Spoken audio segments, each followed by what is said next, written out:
Hi, welcome to my channel. இப்போ நான் ரசம் வைக்க போகிறேன். வாங்க எப்படி செய்யலான்னு பார்க்கலாம். ரசம் நான் அடுப்பத்தை வச்சு கடாயை வச்சுருக்கேன், எண்ணெய் ஊற்றிருக்கேன். இப்போ அது கூட கடுகு கொஞ்சம் நல்லா பொரிஞ்சு வரட்டும். பாருங்கள், கடுகு வெடிச்சிருச்சு. அது கூட வரமிளகாய், அப்புறம் தக்காளி, கொஞ்சமாக கருவேப்பிலை. இதை என்ன பண்ணணும், நல்லா வணக்கணும். மூடி போட்டு தக்காளி நல்லா மசிகிற அளவுக்கு வேக விடுங்க. இங்கே இந்த மாதிரி ஒரு கல் எடுத்துக்கோங்க.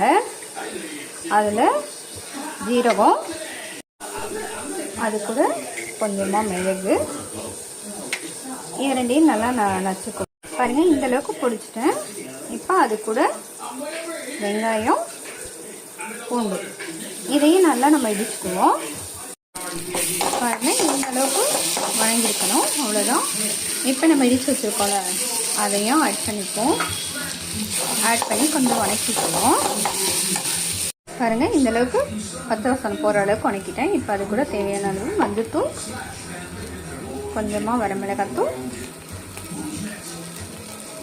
அப்புறம் தனியாத்தூள், அது கூட புளித்தண்ணி.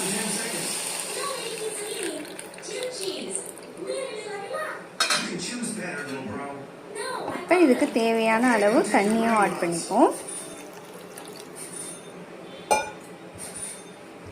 கொஞ்சமாக பெருங்காயம்,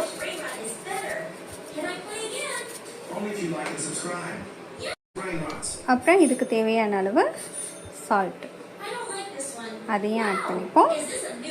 இப்போ இதை மிக்ஸ் பண்ணிப்போம்.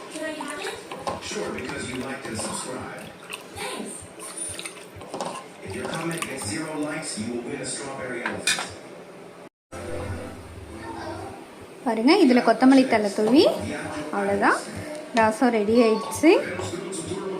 இது சாதத்தோடு வச்சு சாப்பிட அவ்வளோ டேஸ்ட்டாக இருக்கும். நீங்களும் ட்ரை பண்ணி பாருங்கள்.